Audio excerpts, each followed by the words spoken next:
Welcome back to Price Action Trading Series from Market Secrets. This is episode 32 of the series, and in this episode, we are going to learn about impulses versus corrections. Before we head into the session, I'd like to mention about our website, which is www.marketsecrets.in. In our website, we provide multiple other learning series on algo trading, on trading strategies and investment strategies, and also multiple data feeds for the traders. So if you are interested, check out our website when you are free.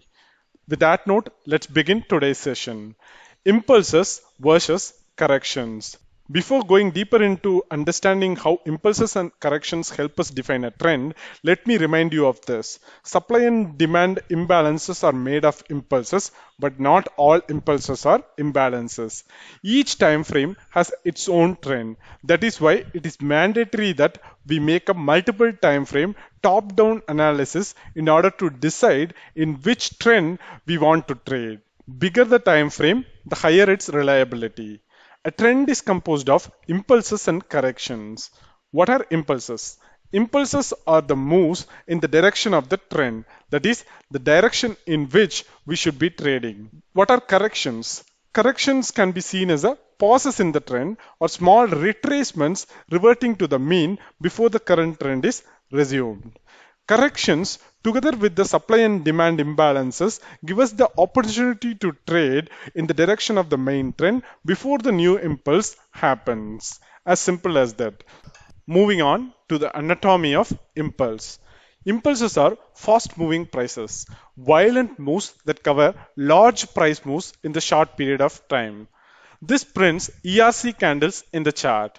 They tend to have larger candles, even gaps in the direction of the trend. If seen in the opposite direction of the main trend, it may give us the information of potential change in the dynamics of the current trend. So if the impulse is happening in the opposite direction of the current trend, then it indicates that the trend might be changing. The impulses in the opposite direction to the main trend usually happens when a bigger time frame opposing imbalance gains the control.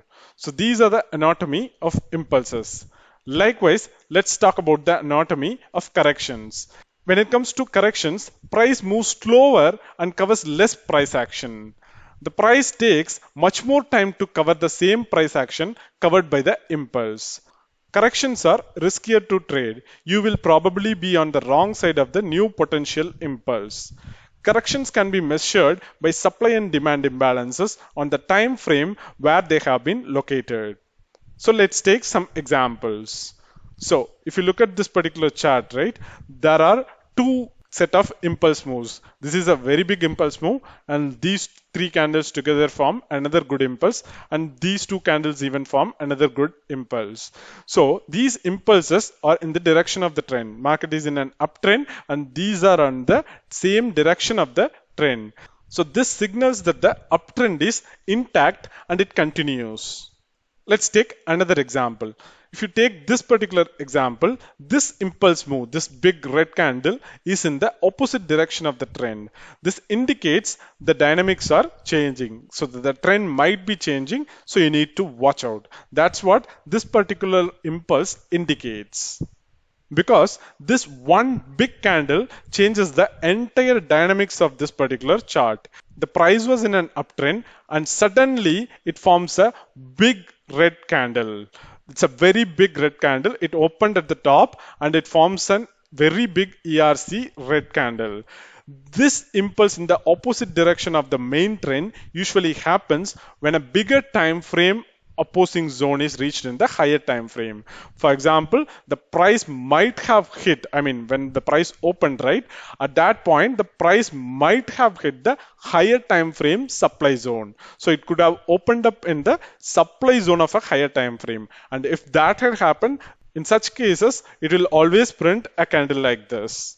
This price drop in the violent way changes the market dynamics completely. Now the impulses are in opposite direction. So you need to better watch out and exit any of the longs that you have and try to look for the new trend.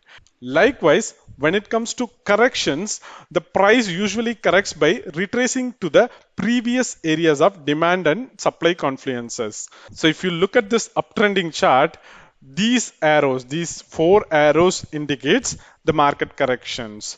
So this indicates the price is correcting by retracing to the previous areas of support or previous areas of demand. So if you look at here, the price is correcting and it hit the dynamic support that we have in the form of the trend line, and it moves up, and it again corrects and it hits the support or demand area, which is your trend line, and then it moves up, and then it happens again. So it happens again and again. So the price usually corrects by retracing to the previous areas of supply and demand zones and confluences. So this can be a zone or this can be a trend line support. It works both ways. All these arrows represent price corrections. So corrections can be easily measured by supply and demand imbalances on the time frame where they have been located. In corrections, price moves slower and covers less price action and may move sideways or to the opposite direction of the main trend. We can also use the EMA and trend line rules in order to learn where the correction will end and where the next impulse is most likely to happen. In simple terms, you can use EMA and trend line as your dynamic support and resistance. So this brings us to the end of today's episode on impulses versus corrections. If you have any queries, comments, or feedback about this episode, please leave it down in the comment section. We'll be happy to answer and address it. Also, hit the like button if you have liked this video and share it with your friends if you find it useful. Your support and feedback is important for us because that's what motivates us to deliver more and better content for you. Also, subscribe to our YouTube channel and click the bell icon to get notified whenever we upload a new video or conduct a live session. Thanks for watching. Have a great day. Goodbye.